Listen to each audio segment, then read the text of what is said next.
ఇవాళ అయితే మటుకు నేను ఇప్పుడే ఒక మూవీ అయితే చూసి వచ్చాను అనమాట. సో ఆ మూవీ ఏంటి, అది ఎలా ఉంది, అసలు అందులో హీరో ఎవరు, డైరెక్టర్ ఎవరు, ఏంటి, దాని గురించి అయితే మనం డిస్కస్ చేసేద్దాం. సో ఫ్రెండ్స్, నేను ఎవరో మీకు తెలుసు, బట్ అయినా కానీ మళ్ళీ చెప్తాను, నా పేరు రఘు. సో నేను ఇవాళ మీ ముందుకైతే మటుకు హనుమాన్ మూవీ రివ్యూతో అయితే వచ్చేసాను. సారీ, దీన్ని హనుమాన్ అంటాం కంటే హను మ్యాన్ అంటారు అనమాట. ఎందుకంటే నేను చెప్తా ఎందుకు అనేది. సో తినబోయే ముందు రుచులు ఎందుకు అని సో చెప్తా కదా, కొంచెం వెయిట్ చేసేయండి మీరు కూడా. సో ఫ్రెండ్స్, మీ అందరికీ తెలుసు 12th అంటే నిన్ననే హనుమాన్ అండ్ గుంటూరు కారం మూవీలు అయితే రిలీజ్ అయిన 2 మూవీస్. సో ఇందులో నిన్న నేను గుంటూరు కారం గురించి రివ్యూ అయితే చెప్పేసాను, నిన్న చూసి ఇవాళ ఇది ఇప్పుడే చూసి వచ్చాను అనమాట. సో దీని గురించి కూడా అయితే నేను చెప్పేస్తాను. నేను చెప్పే లోపల మీరైతే చాలా రివ్యూస్ అయితే చూసే ఉంటారు, బట్ నాదైతే చూడలేదు కదా, సో అందుకే కొంచెం కాన్సన్ట్రేట్ చేసి చూసేయండి. సో ఫ్రెండ్స్, ఇది హనుమాన్ అంటాం కంటే హను మ్యాన్ అనే అనొచ్చు అనమాట. ఎందుకు అని అంటే ఇందులో హనుమంతుడు వల్ల మన హీరోకి కొన్ని శక్తులు అయితే వస్తాయి. సో ఆ శక్తులను వాడుకొని మనవాడు చెడు నుంచి ఎలా కాపాడతాడు అనే ఒక స్టోరీ లైన్ మీద అయితే తీసుకుని రూపొందించిన సినిమా అనమాట. సో డైరెక్టర్ ప్రశాంత్ వర్మ గారు చాలా అంటే చాలా బాగా తీశారు మూవీ అయితే మటుకు. అండ్ హీరో గురించి చెప్పాల్సిన అవసరమే లేదు, మనం ఇంతప్పటి నుంచి అయితే చూస్తూనే ఉన్నాం, చైల్డ్ ఆర్టిస్ట్ నుంచి. సో మన తేజ సజ్జా మనోడు కూడా స్టోరీ సెలెక్షన్ అయితే చాలా బాగుంటుంది. అది ఓ బేబీ కానీ, జాంబీ రెడ్డి కానీ, అండ్ ఇప్పుడు హనుమాన్ కానీ, ఇవన్నీ కూడా మనవాడి స్టోరీ సెలెక్షన్ ఒక రకంగా చెప్పాలంటే పర్టిక్యులర్గా కావాలి అని మంచి స్టోరీస్నే సెలెక్ట్ చేసుకుంటున్నాడు అని అయితే మటుకు చెప్పొచ్చు అనమాట. సో ఇంకా హీరోయిన్ కిందకు వస్తే అమృత అయ్యర్, అలానే సపోర్టింగ్గా మన వరలక్ష్మి శరత్ కుమార్ గారు, అండ్ ఇంకా చాలా క్యారెక్టర్స్ అయితే ఉన్నాయి, అన్నీ చెప్పడం వేస్ట్ కాబట్టి సో మెయిన్గా కొన్ని క్యారెక్టర్స్ అయితే చెప్పేసాను అనమాట. సో ఇవన్నీ చూసుకున్నట్లయితే ఇదేంటంటే ఒక mythological movie with some super natural powers అనమాట.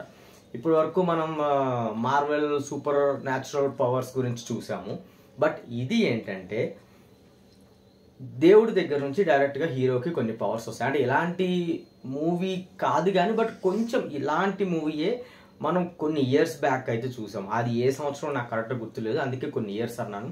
శ్రీయాంజనేయం అని ఒక మూవీ అయితే వచ్చింది నితిన్ది. సో అందులో కూడా ఏంటంటే మన అర్జున్ గారు హనుమంతుడి క్యారెక్టర్ వేశారు.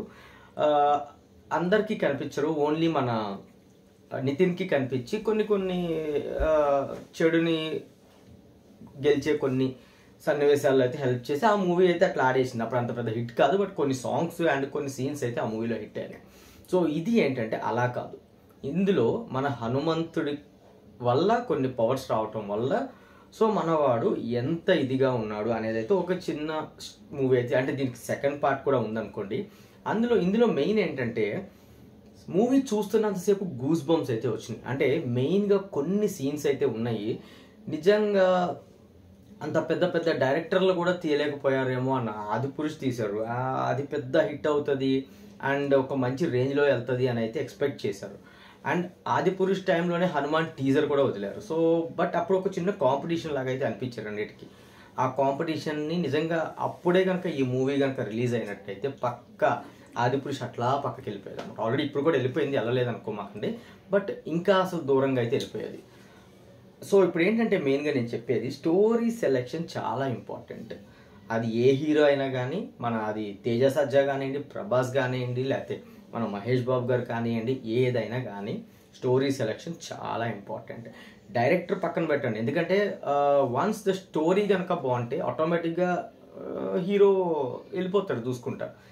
ఇక్కడైతే మటుకు అదే జరిగింది అనమాట. మెయిన్ ఇందులో ప్లస్ పాయింట్స్ ఏమని చెప్పొచ్చు అంటే, ఒకటి స్టోరీ, రెండోది వచ్చేసి గ్రాఫిక్స్, అండ్ మూడోది వచ్చేసి కొన్ని ఇంపార్టెంట్ సీన్స్ అనమాట.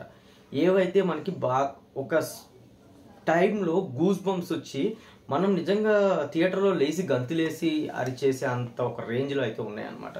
సో మైనస్ పాయింట్స్ గురించి చెప్పాలి అంటే ఎక్కడో 1-2 చోట్ల మటుకు కొంచెం స్లోగా వెళ్ళినట్టు ఉంటుంది మూవీ, బట్ అది బోర్ అయితే కొట్టదు, ఎందుకంటే కొంచెం స్లో వెళ్ళినట్టు అయితే అనిపించింది అనమాట. సో అది ప్లస్ అండ్ మైనస్ పాయింట్స్, అంతకు మించి పెద్ద ఎక్కువ అయితే ఏం లేవు. అండ్ ఇంకా చెప్పాలి అంటే ఈ మూవీ ఈ సంక్రాంతికి నిజంగా ఒక ఫుల్ ప్లేట్ మీల్స్ అనమాట.